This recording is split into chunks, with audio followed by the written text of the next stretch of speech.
नमस्कार friends, welcome to the channel explore homeopathy with doctor Rajesh once again. दोस्तों, आज आए हैं आपके सामने एक बहुत ही इंपॉर्टेंट इन्फॉर्मेशन लेके।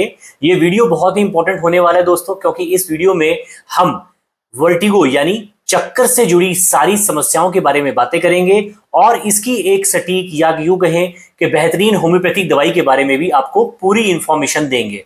दोस्तों, जिन भी दोस्तों ने अभी तक हमें सब्सक्राइब नहीं किया है, प्लीज सब्सक्राइब कर लीजिए और अगर वीडियो आपको अच्छा लगे तो लाइक एंड शेयर करना मत भूलिएगा। चलिए दोस्तों, अपनी वीडियो शुरू करते हैं। दोस्तों, आज का जो हमारा टॉपिक है वो है वर्टिगो। वर्टिगो यानी कॉमन लैंग्वेज में अगर कहें तो चक्कर आना। दोस्तों, चक्कर जो है कई वजहों से आ सकता है। जब चक्कर इंसान को आता है, एक जगह फोकस नहीं कर पाता और ऐसा फील होता है कि सब चीज गोल गोल घूम रही है। तो दोस्तों, ऐसे केस में आप क्या कर सकते हैं, आप किन लाइफस्टाइल मैनेजमेंट के द्वारा और होम्योपैथी मेडिसिन से इस बीमारी से इजाद पा सकते हैं, इसी के बारे में आज हम आपसे डिस्कस करेंगे। तो दोस्तों, बात करते हैं कारणों की। वर्टिगो किन कारणों से होता है? दोस्तों, वर्टिगो के जो दो मेन कारण देखे गए हैं वो है एक पेरिफेरल कॉज और एक है सेंट्रल। पेरिफेरल की अगर हम बात करें यानी कि बाहरी रूप से अगर किसी कारण से किसी व्यक्ति को चक्कर आते हैं तो उसको हम पेरिफेरल कॉज कहते हैं। ये कॉज जो है ये देखा जाता है दोस्तों आपके इनर ईयर की वजह से। हमारे कान में एक ऐसा फ्लूइड होता है जो हमारे बॉडी के बैलेंस को मेंटेन करता है। अगर ये फ्लूइड डिस्टर्ब होता है या इनर ईयर के अंदर कोई भी कॉम्प्लिकेशन होती है, कोई डिजीज होती है, उसकी वजह से ये फ्लूइड जो होता है डिसबैलेंस हो जाता है और इंसान भी एक डिसबैलेंस सेंसेशन फील करता है, जिसको हम कॉमन लैंग्वेज में वर्टिगो कहते हैं। एक मीनस डिजीज नाम से दोस्तों एक बहुत बीमारी है जिस वजह से लोग इस वर्टिगो की जो प्रॉब्लम है उससे सफर करते हैं। नेक्स्ट आता है दोस्तों सेंट्रल नर्वस सिस्टम कॉजेज, यानी आपके ब्रेन और स्पाइनल कॉर्ड से जुड़ी चीजें, यानी जो नसें आपके ब्रेन से या आपकी स्पाइनल कॉर्ड से निकलती हैं, अगर उनके अंदर कोई कॉम्प्लिकेशन हो तो वो फिर एक सेंट्रल नर्वस सिस्टम के कारणों में आता है और उस दौरान भी जो दोस्तों इंसान है वो चक्कर जैसा फील करता है। अब दोस्तों, चक्कर आना इसको हम पहचानेंगे कैसे? देखिए दोस्तों, चक्कर जो मैंने अभी आपको बताया कि कई कारणों से होता है, तो इसके सिम्टम जो लक्षण होते हैं कई कारणों में अलग अलग देखे गए हैं। जैसे कि अगर मैं कॉमन लैंग्वेज की बात करूं, कॉमन कारण जो मैंने अभी आपको बताया कि कान के अंदर अगर एक फ्लूइड जो कि डिसबैलेंस हो जाता है उसकी वजह से लोग चक्कर फील करें, तो उस केस में जो आपको सिम्टम्स आते हैं, जो लक्षण आते हैं, वो यही आएंगे कि जब भी आप ट्रैवल करेंगे, यानी आप कार में ट्रैवल करेंगे, ट्रेन में ट्रैवल करेंगे या कहीं भी ट्रैवल करेंगे, तो आपको चक्कर जैसा फील होगा, आपको उल्टियां भी लग सकती हैं दोस्तों, नौजिया, दिल कच्चा होना, ऐसी सेंसेशन भी फील होगी। तो ऐसे केसेस के अंदर जो कारण है वो अक्सर इनर ईयर में देखा गया है, फ्लूइड डिसबैलेंस, जो कि जब आप सैर मतलब जो भी आपका जो ट्रिप है वो पूरा हो जाता है या अगर आप ट्रैवलिंग करना बंद कर देते हैं तो वो आपका अपने आप ही बैक टू नॉर्मल आ जाता है। अब बात आती है दोस्तों एक और कारण जो कि है सर्वाइकल स्पॉन्डिलाइसिस, यानी दोस्तों सर्वाइकल कॉमन लैंग्वेज में हम कहें तो कई मेरे दोस्त या कई लोग आजकल सर्वाइकल स्पॉन्डिलाइसिस से सफर कर रहे हैं due to their extreme lifestyle. क्योंकि लाइफस्टाइल में क्या है, आजकल मोबाइल यूसेज बहुत ज्यादा हो गया है, पीसी यूसेज भी बहुत हो गया है, आजकल लोग अक्सर लैपटॉप्स पे या फोन पे जुड़े हुए दिखते हैं, जिसकी वजह से हमारी जो सर्वाइकल बोन होती है इसका पोस्चर लोग मेंटेन नहीं कर पाते हैं, नर्व प्रेस होती है और ultimately they suffer from vertigo, nausea and vomiting. इसके अलावा दोस्तों कई patients excessive amount of alcohol यानी शराब का सेवन करते हैं। शराब का सेवन करने से भी अगले दिन इंसान को चक्कर जैसी फीलिंग हो सकती है।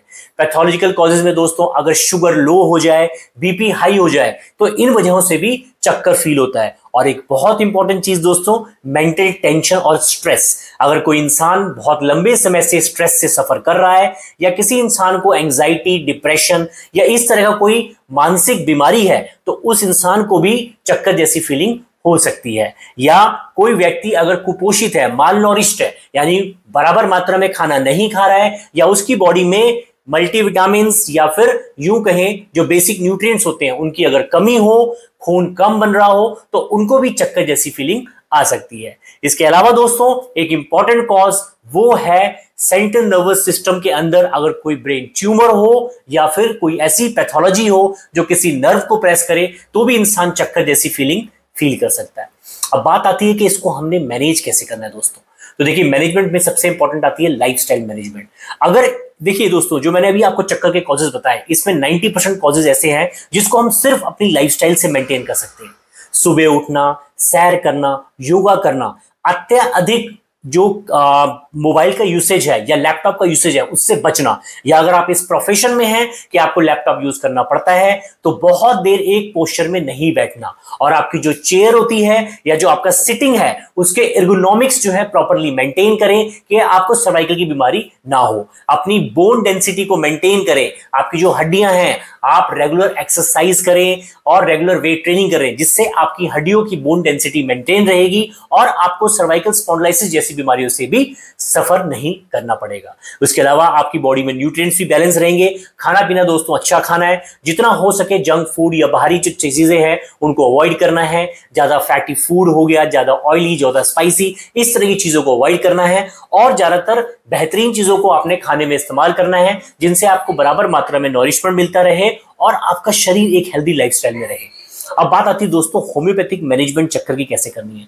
देखिए दोस्तों, होम्योपैथी में सबसे इंपॉर्टेंट चीज मैंने अभी आपको बताई, सबसे पहले आपने डॉक्टर के पास विजिट करना है, उसके पास जाके उसको अपना केस देना है और वो आपकी कॉन्स्टिट्यूशनल मेडिसिन के साथ बहुत सारी होम्योपैथिक रेंज है ऐसी जो आपको मेडिसिन प्रिस्क्राइब करेगा, जिससे आपको काफी आराम मिलेगा। अगर आप डॉक्टर के पास नहीं जा पाते हैं दोस्तों तो हमारी जो सबसे इंपॉर्टेंट चक्रों में रेमेडी है, क्योंकि देखो मैंने अभी आपको बताया कि कॉज अलग अलग है चक्रों के, तो उसी हिसाब से हमारी दवाइयां भी अलग होती हैं। तो दोस्तों सबसे पहला अगर हम कारण की बात करें जो कि बहुत कॉमन देखा गया है वो है ट्रैवलिंग वाला चक्कर, यानी कि अगर आप ट्रैवल करते हैं आपको नॉजिया, वॉमिटिंग और इस तरह का वर्टिगो फील होता है, या कान में अगर आपकी कोई प्रॉब्लम है, इनर ईयर प्रॉब्लम है, तो उस केस में दवाइयां क्या रहेंगी। तो उसमें सबसे बेस्ट रेमेडी आती है दोस्तों, वो है कॉक्युलस इंडिकस। यानी जो लोग फ्रीक्वेंट ट्रैवलर्स हैं, अगर वो कॉक्युलस इंडिकस 30 की 5 ड्रॉप्स एवरी 2 आवर्स ट्रैवलिंग के दौरान लेते रहें तो उनको ये सिम्टम्स कभी नहीं आएंगे। इसके अलावा दोस्तों कोनियम मैकुलेटम एक ऐसी मेडिसिन है जिसके सेवन से भी आप चक्रों से बच सकते हैं। अगर आप अत्यधिक मात्रा में अल्कोहल का सेवन करते हैं या आपने एक प्रीवियस नाइट में अल्कोहल ज्यादा लिया था, उसकी वजह से आपको अगर वर्टिगो या चक्कर आ रहा है, तो आप नक्स वोमिका 30 की 5 ड्रॉप्स एवरी 2 आवर्स लेंगे तो आपको जरूर आराम आएगा। और अगर आप एंजाइटी से सफर करते हैं दोस्तों, आपको डिप्रेशन है या इस तरह की प्रॉब्लम्स रहती हैं, या फियर, कई लोगों को फियर से भी चक्कर आते हैं, अगर आपको इस तरह की प्रॉब्लम रहती है या कोई आपने सडन न्यूज सुन लिया या आपको कहीं जाना हो, आपकी कोई मीटिंग हो और वहां पे इंपॉर्टेंट असाइनमेंट है आपका और आपको चक्कर जैसा फील हो रहा है, नॉजिया, वॉमिटिंग या लूज मोशंस लग गए हैं, तो ऐसे केसेस में दोस्तों एकोनाइट 30 और अर्जेंटम नाइट्रिकम 30 ये 2 दवाइयां जो हैं 5 ड्रॉप्स एवरी 2 आवर्स में लेने से आपको चक्रों में काफी आराम आएगा। अगर आप सर्वाइकल स्पॉन्डिलाइसिस से सफर करते हैं तो उसका इलाज कराइए, अपनी बोन डेंसिटी को मेंटेन कीजिए और एक्सरे से या स्पेशलिस्ट ओपिनियन से देखिए कि कितना डैमेज आपका सर्वाइकल स्पॉन्डिलाइसिस में है और उस हिसाब से मेडिसिन चलाइए। वैसे होम्योपैथिक में इसकी बहुत सारी मेडिसिन है और मैं कोशिश करूंगा कि सर्वाइकल स्पॉन्डिलाइसिस पे भी आपको एक बार इंफॉर्मेशन वीडियो के जरिए दोबारा दूं। और दोस्तों इस केस में हम जेल्सीनियम 30 की 5 ड्रॉप्स एवरी 2 आवर्स लेते हैं तो हमें चक्रों में काफी आराम आता है। इसके अलावा दोस्तों एक होम्योपैथिक यू कैन से एक पेटेंट आता है स्पॉन्डिन ड्रॉप्स। स्पॉन्डिन ड्रॉप्स बहुत हेल्पफुल है सर्वाइकल स्पॉन्डिलाइसिस केसेस में और काफी हद तक ये आपके चक्रों में भी आराम देती है। तो अगर वर्टिगो आप फील कर रहे हैं और आपको ऐसा लगता है कि सर्वाइकल स्पॉन्डिलाइसिस आपको हो सकता है या आपका लाइफस्टाइल बहुत हैक्टिक है, तो आप स्पॉन्डिन कि 15 ड्रॉप्स 1/4 कप पानी में डाल के दिन में 3 या 4 बार सेवन करें तो आपको काफी ज्यादा आराम सर्वाइकल स्पॉन्डिलाइसिस में मिलेगा।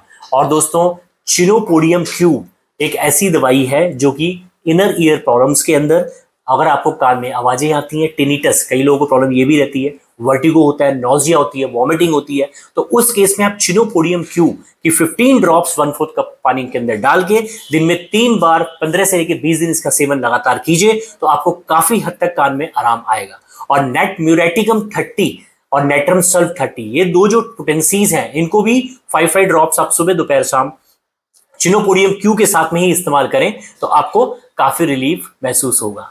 तो दोस्तों ये थी दवाइयां कुछ जो होम्योपैथी की हैं जो कि चक्रों के अंदर बहुत ही मार्वलस रिजल्ट्स देती हैं।